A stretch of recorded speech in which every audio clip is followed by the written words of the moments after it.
Good morning, good afternoon, good evening, wherever you are in the world. Today, this is Grant Cameron, and I'm talking to you from Canada, and I'm doing a special update on a video that I did back in the middle of April of this year. The reason the video was not released will be evident in a couple of minutes. This is kind of an important update. I disappeared off the UFO scene for a number of months. People were wondering what was going on. And then the rumor was running around that I had serious medical issues, which it did appear at the time. So let me clear up what's going to happen here. I have a session that was done with the very basically unknown Cay Randall May.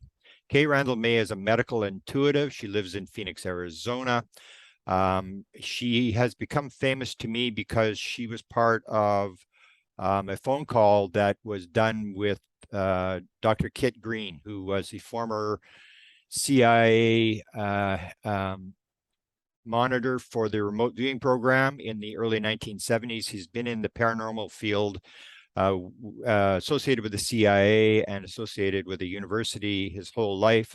He's done sort of contracts. He no longer works for the CIA. He was sort of famously rumored to run the weird desk at the CIA, which took all the paranormal and UFO stuff. And Kit Green had a conversation with K Randall May. This would be about 2.5 years ago. I got a copy of this tape and I put it on my podcast. My podcast is Paranormal UFO Consciousness Podcast. And on this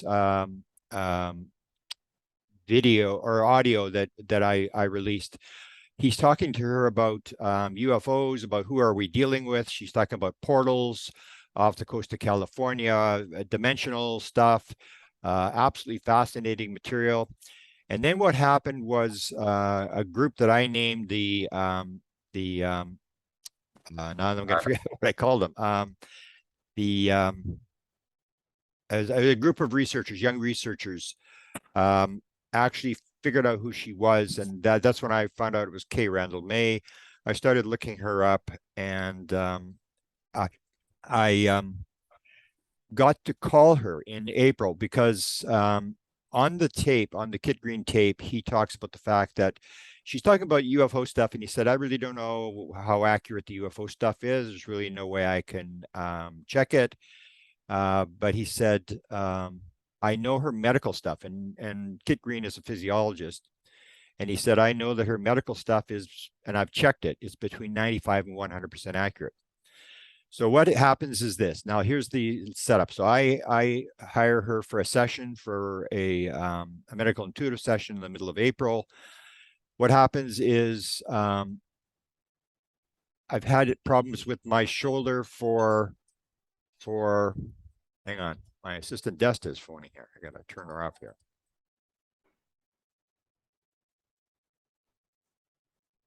Okay.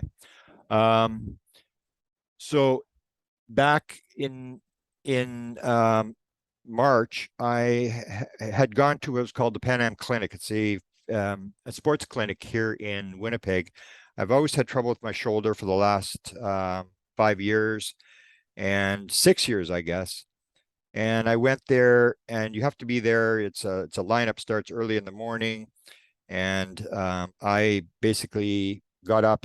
My shoulder was bothering me a little bit, so I figured at 20 after 6, I woke up and I said, "Oh, if I get up now and go to the Pan Am Clinic, I can get into the Pan Am Clinic. I don't have to stand in line, and I can get in there." So I went to the Pan Am Clinic, and this was before 7 o'clock, and I stood there and got in, and I got seen, and the doctor there looked at my shoulder, asked me a bunch of questions, and then got my medical history. And at that point, she said she got me doing X-rays. So I went and did X-rays, came back. She said nothing shows up on the X-ray, and then she said we'll probably do an MRI, which here takes a fair while. I like goes the way the Canadian medical system works is it's a triage system. So the people who are the sickest get moved in at first. So if you don't really have a serious issue, you may have to wait a long time because there's other people who are more sick or have worse conditions. But I got the MRI in 4 days, so I thought, well, this is pretty weird. I got MRI in 4 days, so I went to the MRI, and I took the MRI in the morning on a Thursday, and then I was going to the acupuncture guy on the Friday, and he was working on my legs for edema in my legs. So I was going there, and he claimed he could make this go away. And I arrive at the chiropractor half hour early, 10:30. My appointment's at 11, and the phone rings, and it's my family doctor. This is the day after the MRI. And so I thought, oh, I don't really want to talk to the doctor. I'm going in. I thought, nah, I better answer the call, because if I go in, all I'm going to be wondering about in the whole appointment for the next couple of hours is what the doctor wants. So I pick up the phone, and then she says these famous words, good morning, and she confirms it's me, and then she said, is this a good time to talk? And if you hear those words, that's not a good sign. So she says, the MRI has come back. I've got the MRI, and they have found a mass in your armpit in your left arm. And I went, oh, okay. And then she said, and the radiologist has determined that it's a metastasis of a skin cancer that you had back in 2015. At that moment, my whole life fell apart, because I knew from having the skin cancer, I had been talking, the dermatologist had warned me, if this comes back, there's basically nothing we can do. And he said, you'll know the sign, night sweats. And I was having night sweats at the time. And so immediately I realized, like, oh my goodness. I mean, this is, if you get a metastases of skin cancer, basically you've got weeks to live, like months at the most. And if you make it 6 months, they give you a gold medal. So anyway, I went, oh my goodness. And so she said, I'm going to set you up with Cancer Care Manitoba. I'm going to make sure you don't fall through the cracks. I'm going to do whatever I can to help you. And it was this whole deal. And I said, thank you. And what can you say? And so here, I'm looking at sort of like the end of my life. This is very serious. And she didn't tell me lifespan or anything, but I already knew. I knew, because I'd looked this up, and I knew that this was, one of the worst type of metastases that you can have. So I was moving around, and I was at Walmart maybe about 1:45, and the phone rings, and it's the doctor from the sports clinic. So I pick up the phone, and I say, good afternoon. And she says, is now a good time to talk? And I said, I know already. And so she said, oh, how did you find out? And I said, my family doctor talked to me. And she said, oh, well, what did she tell you? And so I said what the doctor told me. And then she says, well, that's pretty accurate. She says, well, you got some blood problem or whatever. She says, but we got bigger fish to fry here. And then she started telling me the same thing. I got this metastases, and this is where they usually find them, and the radiologist had determined this. So the way the situation was at that point, I was having the night sweats. I had been diagnosed with this. A radiologist, two doctors, and an oncologist all had called this. None of them had confirmed it, because it can only be confirmed with a biopsy. So they had set up a biopsy for me, and my family doctor had set up the biopsy. The oncologist set up a biopsy. So I had two biopsies going at the same time. And the biopsy didn't take place till May the 2nd. But in the meantime, so this is end of March. So I knew in the UFO field, you get a lot of friends. So I had a friend who had an experimental cancer thing. I contacted him. I said, have you still got this stuff? I had done an interview, which if you actually search it out, you'll find an interview that I do on my YouTube channel about this. I said, you still have this? He said, I will provide it. And at no cost, they shipped this to me. And I basically started to shut down all my UFO stuff. Basically, what I had to do is I had to finish my books. I had a bunch of books that I had to finish. I had to make sure those books were done. I had to give them to Desta Barnaby, my assistant, who just phoned here, and get her to edit these books and publish them whenever she could publish them, even if it was after I had died. So I was doing that. Now, the other thing I had to do is I had to get all my files ready, so that my kid wouldn't throw them out. I met with my son, who lives in Vancouver. He flew in. I met with him. I told him the files are to go to the University of Manitoba. And so I was boxing up all my files and getting them out of the filing cabinets and basically getting ready for the end. And so I had this reading, which you're going to see. I'm going to release the reading tomorrow. So today will be the discussion, the introduction, and tomorrow you'll see an actual reading. So this is a video of Cay Randall May. This is a meeting that took place in the middle of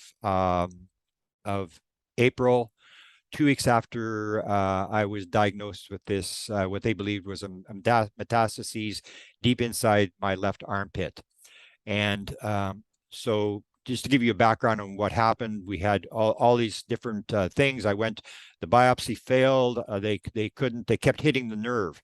And at that point, then I had to go on very heavy painkillers because I had the pain in my hand, which had always been there. I actually had a psychic 2 years ago who I really wasn't too impressed with what she said, except that she said halfway through her session, she said, "Oh, you got a pain in your left hand." And I thought, wow, this woman's really good. I mean, holy cow. I mean, how many people have a pain in their left hand? I had a pain in my left hand for 5 years. And now I had it really bad after the biopsy. They hit the nerve 3 times. And if I discovered after researching was the median nerve, which goes to the index and the middle finger and part of the ring finger and the inside of the palm, and very, very heavy, very sharp pain that would show up there. And this started after this biopsy in May, so that failed. Then they did a CAT scan. Then they scheduled another biopsy, and then that sort of got canceled. Then they did a PET scan, and they did a bunch of more MRIs, and basically they kept guessing. So they said in the second MRI, they said, "Oh, it still could be a metastases, but it still could. It also could be a nerve sheath tumor." Now, meanwhile, there's still no biopsy to confirm what this is, and I had the pain in the hand, and the doctor kept saying, "Oh, we can't associate the pain in the hand with the mass in the shoulder." And that's what I learned about doctors is they have this very clear way they operate. They need a biopsy. They have this thing. You can't bring anything else in. You can't bring alternative medicine in. Nothing. They have this little playbook, and they basically will not accept anything that's outside their little playbook. So every time I complained about this pain, which was getting very severe, they kept moving the dosage, and I'm on very, very heavy painkillers. I sort of walk around in a daze all day long. Meanwhile, he basically, even after the final diagnosis, he determined, no, I still don't think the pain is associated with the mass in the arm. But anyway, so in the middle of April, we have this session, and it's actually very interesting. So she goes through past lives. She hits everything. She hits a tooth on the top right. She starts with that. That's actually right. I do have a tooth that gives me problem there. And I thought, wow. And then she talked about the fact that she said, you got a heart murmur. And I was diagnosed with a heart murmur. This was a number of years ago. She said, you have heart valve problems. And I have this edema. That's why I was at the acupuncturist. This circulation problem in my legs, she said you had. And then she hit one that was very, very revealing, which only I knew. And that was the idea that she said, have you ever done psychedelics? And I said, yeah, I've done psychedelics. And she said, oh, did you do them when you were young, or you just do them? And I said, no, I never did them. I never did them anything like that in my life. I just did it. I did an experiment with 25 sessions in the last year, and I recorded all the sessions and what went on there. And she said, don't do it again. And I said, what do you mean don't do it again? She said, no, you picked up something bad. I can't remember what the wordings was. She said, you picked up something bad or whatever. You're intuitive enough. You don't need that. And you just stay away from that. Don't do it. And what nobody knew was I did 25 sessions, and the last 5 were totally useless, or they were absolutely terror sessions. I mean, they were very, very bad sessions. The last 5, only I knew that. I hadn't released this to anybody. So anyway, and the other thing, so she went through all this stuff and past lives and very, very interesting stuff. It goes for an hour. You'll see the entire thing. It's unedited. And then as it ends, I didn't want to lead her, so all I did was give her my name, and she got the name the day before, and she starts getting these impressions. You can see she's reading off something that she's written down the day before. And then I said to her, I said, well, I can't remember how it went. I said, well, what do you see inside the left arm? And I can't remember, I said, did you see the mass inside the left arm? She said, well, no, that's that's not cancer. And that, or no, I said, is that cancer? Because she hadn't gone through it. And I said, is that cancer? She said, no, it's not cancer. And then this discussion takes place back and forth. And I'm saying, well, the doctor has diagnosed this as a metastases of skin cancer. And the reason I'd never released the skin cancer thing was because it's the same type of skin cancer that Stephen Greer had, and the same skin cancer that Stephen Greer's assistant, Sherry Adamak, had died from, and the same skin cancer that Congressman Schiff died from. And Stephen Greer was making these claims that the government was trying to knock them off, and that he had gotten his assistant and the congressman, but he had survived the whole thing. So I said I would never release that I got that kind of skin cancer, because it would start all sorts of conspiracy theories inside the UFO community, that the government was trying to knock me off. And I've always said, in 45 years, I've never been threatened by the government, and I've never had any idea that they wanted to get me. And I'm a guy that they would probably want to get, because I went after the presidents and I went after the high-level intelligence officers. So anyway, I asked her, and we went back and forth, and she said, no, I don't care what they say. They say it's a metastases. I say, there is no cancer in this body. And I also had a situation in my leg. I've got one spot in my leg that is very, very painful. I call it the X spot. It's one little spot on my calf. And I've had everybody look at this thing back and forth. And I actually had that x-rayed looking for cancer, and they diagnosed there was no cancer there. And shortly after her session came back, it was determined that my CAT scan was clear, but they still believed that I had this cancer. So it went from the metastases. The second MRI said, oh, it's we're not ruling out the metastases, but it could be a nerve sheath tumor. And then in the third one, they said, we don't know what it is. So here is modern science giving their guesses, and they were wrong. And they were right the second time, but they had another thing put into it.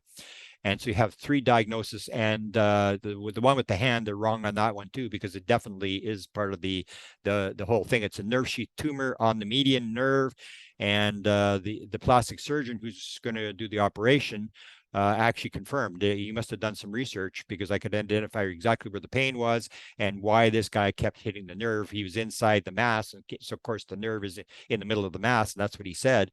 And so I just want to set this up. So what you're going to see is Cay Randall May doing a regression, and some of it's very interesting, where she talks about different things. Past lives are pretty interesting when she gets into that kind of stuff. And I'm not sure, it's like Kit Green. I'm not really too sure about her UFO stuff, or her quantum physics. She's actually written a book on quantum physics. I'm not too sure about her past life stuff, because how do you check that? I just know, like Kit Green, she did my medical stuff, and she is basically 95% accurate. A lot of people didn't want me to release Cay Randall May's name, and I said, why would we turn her into some secret government witness? She's on the internet. She does readings for a living. She's extremely good in terms of medical stuff. She doesn't tell you how to cure stuff, but she's very good as a medical intuitive. And so I wanted to set up so people have some idea of the importance of this thing. And basically, when it all came down, I got the diagnosis a couple of days ago, and it came back that I have a nerve sheath tumor in my arm. I have a nerve sheath tumor in my spine, and they are going to do an MRI of my brain. And I know that from the research that there probably will be nerve sheath tumors there. They're 95% or 90% benign, but when they get big enough, then they have to take them out. So that's the diagnosis I've got. That's why I left the UFO community, because I got this very bad diagnosis that was given to me, and they held on to this diagnosis until last week. They were still holding on to the fact that it still may be this metastases. He actually used the word in this conversation last week when he confirmed that it was benign. Cay Randall May hit a grand slam home run. She was absolutely right with what she said. I don't see anything that she said that was wrong. Very impressive woman, and I just want to put that out. And thank you, Cay Randall May, for doing it, and for being open and helping people. Extremely impressed in the reading that she gave me, and people have heard her name around, and now tomorrow you'll actually see her do an actual reading where she goes through all the stuff. And as I said, she was 95% accurate. So that'll be it. I'll just close it at that. Tomorrow the tape will come out, and everything's okay. So I'm back into the UFO field. I have some operations to do and stuff like that, and I have to get off these addictive drugs that I'm on. But other than that, I'm back in the UFO community and back at work. So thank you for listening.